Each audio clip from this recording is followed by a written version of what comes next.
Assalamualaikum warahmatullahi wabarakatuh. Hai, kembali lagi dengan saya Zulfa Aska Indah Maula dari kelas PGMI 5E dengan nomor absen 14 dan mata kuliah pembelajaran IPS MISD yang diampu oleh Ibu Maftuha. Kali ini kita akan membahas mengenai alat evaluasi pembelajaran kurikulum merdeka pembelajaran IPS MI atau SD. Baik, langsung saja masuk ke materinya. Yang pertama mengenai pengertian alat evaluasi pembelajaran.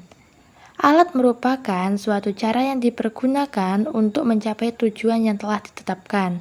Sedangkan evaluasi pembelajaran merupakan suatu proses penting dalam pendidikan untuk mengetahui sejauh mana pencapaian tujuan pembelajaran yang diharapkan. Alat evaluasi atau yang biasa dikenal dengan istilah instrumen adalah suatu alat yang digunakan untuk memudahkan seseorang dalam melaksanakan tugas atau mencapai suatu tujuan secara lebih efektif dan efisien.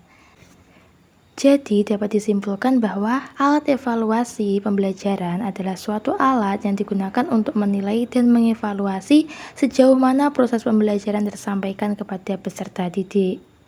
Lanjut ke materi yang kedua mengenai macam-macam alat evaluasi pembelajaran. Alat instrumen evaluasi itu ada dua, yaitu dalam bentuk tes dan non-tes. Yang pertama adalah tes. Tes merupakan himpunan pernyataan yang harus dijawab, harus ditanggapi, atau harus dilaksanakan oleh orang yang dites. Tes dilakukan untuk mengukur pemahaman peserta didik dalam menguasai pelajaran yang telah disampaikan. Nah, alat evaluasi tes itu dibagi menjadi 3 jenis, yaitu yang pertama ada tes tertulis, merupakan tes dalam bentuk soal yang harus diselesaikan peserta didik secara tertulis. Ada lagi tes lisan, merupakan tes dalam bentuk soal yang proses pengerjaannya dilakukan secara lisan oleh peserta didik. Yang ketiga ada perbuatan, merupakan tugas dalam bentuk praktek atau kegiatan untuk mengukur keterampilan peserta didik. Selanjutnya, macam-macam alat evaluasi pembelajaran yang kedua yaitu non-tes.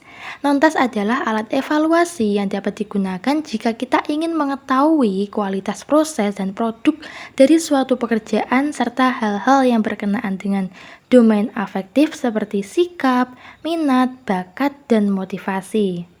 Alat evaluasi non-tes dapat dilakukan melalui beberapa macam. Yang pertama ada pengamatan atau observasi, yaitu alat evaluasi yang dilakukan oleh pendidik berdasarkan pengamatan terhadap perilaku peserta didik baik secara individu maupun kelompok, baik di dalam maupun di luar kelas.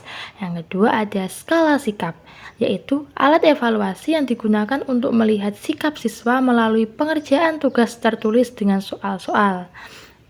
Selanjutnya ada angket, yaitu alat evaluasi yang penyajiannya berupa tugas-tugas yang dikerjakan secara tertulis. Keempat ada catatan harian, yaitu catatan berupa perilaku peserta didik secara individu. Yang terakhir ada daftar cek, yaitu catatan yang berisi subjek dan aspek-aspek yang diamati dari peserta didik dalam tiap-tiap kejadian yang dianggap penting.